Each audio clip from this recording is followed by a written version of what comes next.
question I've gotten a lot from Stuff Mom Never Told You fans comes from Closer to Chaos, who, along with a lot of other people, wants to know, why do gay men stereotypically speak differently?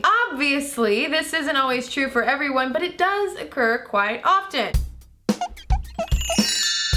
One important clarification about this so-called gay lisp, it's not actually a lisp in the sense of pronouncing S's as THs. Sort of like the lisp I had as a child. Say hello, Cristen. What we're actually talking about is something linguists call a fronted S, also known as S-fronting or sibilant S's, which is very triggering for my childhood lisp. You might be surprised that there are actually a ton of studies examining the existence and possible origins of this gay lisp, which is actually more of a gay accent involving those fronted S's, dialect, and pitch fluctuations. And another important clarification is that this stereotypical gay accent is by no means universal. The assumption that all gay men speak with the exact same accent is about as plausible as assuming that all straight, white, cisgendered women from the South speak exactly like me. And y'all know that ain't true. When it comes to the existence, commonality, and possible origins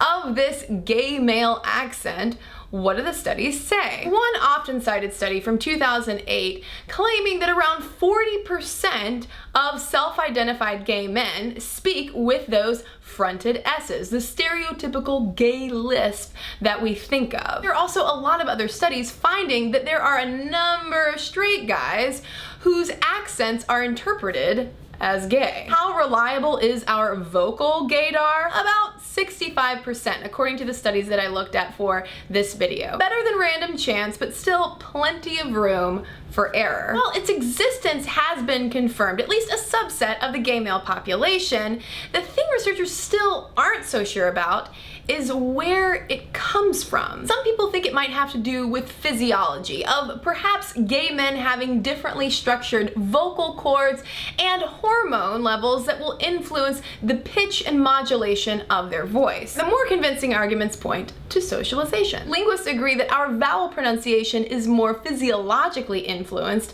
whereas our consonant pronunciation, such as sibilant S's, are more rooted in social influences and mirroring. When it comes to mirroring, some sociolinguists, and some gay men as well, think the accent stems back to younger gay guys mirroring the female vocal patterns of girls around them at school and elsewhere, because a lot of times their first friends are not so much guys as girls. In explaining this interaction between sexual orientation and vocal cues, sociolinguist Catherine Campbell-Kibler explains it really well. She says, linguistic cues are tied not to sexual orientation, but to recognizable ways of being in the world. In other words, to style. Sexual orientation merely represents one piece of information that may or may not be implicated in a stylistic performance. It just so happens that for some gay men out there, their stylistic performance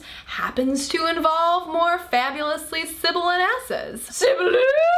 Calling for my friend sibilant. Okay, bye.